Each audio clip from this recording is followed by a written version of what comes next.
আসসালামু আলাইকুম, digital IT নেটওয়ার্কে আপনাকে স্বাগতম। আমি রাশিদুল ইসলাম। আমাদের আজকে টপিকটা হচ্ছে যে আপনি গুগল ক্রোম বা আদার্স কোনো ব্রাউজার ইউজ করলে সেই ব্রাউজারের গ্রুপ নামে একটা অপশন থাকে, সেই গ্রুপের কাজটা কি এবং কিভাবে করবেন, এবং সেই ভিডিওটা দেখে আশা করি বুঝতে পারবেন যে গ্রুপের অনেক উপকারিতা আছে। সেই ভিডিওতে আশা করি তুলে ধরবো। তো ভিডিওটা সম্পূর্ণ দেখে আশা করি চ্যানেলটা সাবস্ক্রাইব করবেন।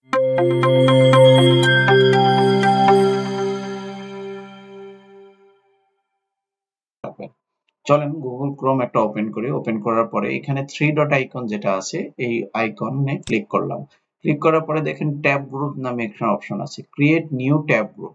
আচ্ছা, প্রথমে বলি যে এইখানে আমাদের কিছু ট্যাব আছে, এখানে একটা ট্যাব, এখানে একটা ট্যাব, এটাকে আরেকটা ট্যাব নিলাম, মানে একটা পর আমি নিউ ট্যাব নিলাম এই প্লাস আইকনে ক্লিক করলে।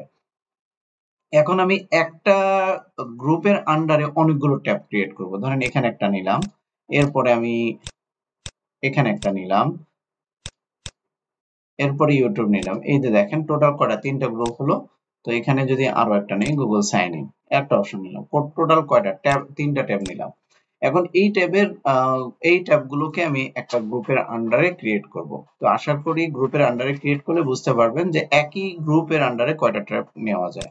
তো এখানে যদি আমি ক্লিক করি tab group, create new tab group, click করলাম।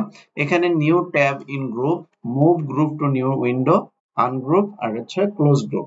তো সেই ক্ষেত্রে মুভ, আপনার যেগুলো ওপেন করা আছে এই ওপেন গুলোকে যদি আপনি মুভ করতে চান এই গ্রুপের মধ্যে, তাহলে এটাতে ক্লিক করবেন। আর নিউ ট্যাব গ্রুপ মানে নতুন ক্লিক করে সেটার একটা নামও দিতে পারবেন। ধরেন আমি একটা নাম দিলাম তানিম, এবং সাথে ওটার আইকন বা ওটার কালারটা আমি চুজ করে দিলাম। এখান থেকে কালারও চুজ করা যায়। তো সেই ক্ষেত্রে দেখেন একটা গ্রুপ ক্রিয়েট হয়েছে। এখন আমি যদি বলি যে আরো কয়েকটা ট্যাব নেব এই গ্রুপের আন্ডারে, তাহলে দেখেন যখন আমি তানিমের এখানে ক্লিক করলাম তাহলে কিন্তু ওই ট্যাব গুলো সেই গ্রুপের আন্ডারে চলে যাচ্ছে।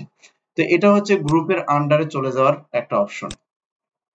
এখন যদি আমি নতুন করে সেই ট্যাব গুলোকে আবার মুভ করি, মানে আগের ট্যাব গুলোকে আমি মুভ করতে চাই, তাহলে সেম আগের অপশনে যাব। সেখানে গিয়ে আমি নতুন নিউ ট্যাব গ্রুপে যাব। এখানে move group to new window, এই যে নতুন একটা উইন্ডো আসবে, সেই উইন্ডোতে আমি নতুন গ্রুপ খুলবো, সেই গ্রুপের আন্ডারে অনেকগুলো ট্যাব নিব। যেমন এই যে একটা নিলাম, এই যে একটা নিলাম, সেই ট্যাবের আন্ডারে দেখেন চলে গেল। তো আশা করি বুঝতে পারছেন যে গুগল ক্রোমের এই অপশনটা আগে ছিল না, এখন নতুন করে এই ফিচারটা অ্যাড করা হয়েছে। এই ফিচারটা অ্যাড করার কারণে অনেকগুলো ট্যাব আপনি সহজেই একটা গ্রুপের আন্ডারে নিতে পারবেন, এবং আপনার এই যতটুকুই স্ক্রিনের সাইজ হবে সেই স্ক্রিনের সাইজ অনুযায়ী আপনি অনেকগুলো ট্যাবও নিতে পারবেন। দেখা যায় এখানে সর্বোচ্চ একটা স্ক্রিনের সাইজ অনুযায়ী যদি আমি ধরি আমার ল্যাপটপটা 14 ইঞ্চি, তো সেই ক্ষেত্রে আমি ধরেন সর্বোচ্চ একটা, দুইটা, তিনটা, চারটা, পাঁচটা ট্যাব নিতে পারতেছি। কিন্তু যখন আমি গ্রুপের আন্ডারে নিব তখন আমি 100 থেকে 150টাও ট্যাব নিতে পারবো। তো আশা করি এখান থেকে আপনিও করতে পারবেন, অনেকগুলো ট্যাব ইউজ করতে পারবেন। তো ভালো থাকবেন, সুস্থ থাকবেন। আসসালামু আলাইকুম।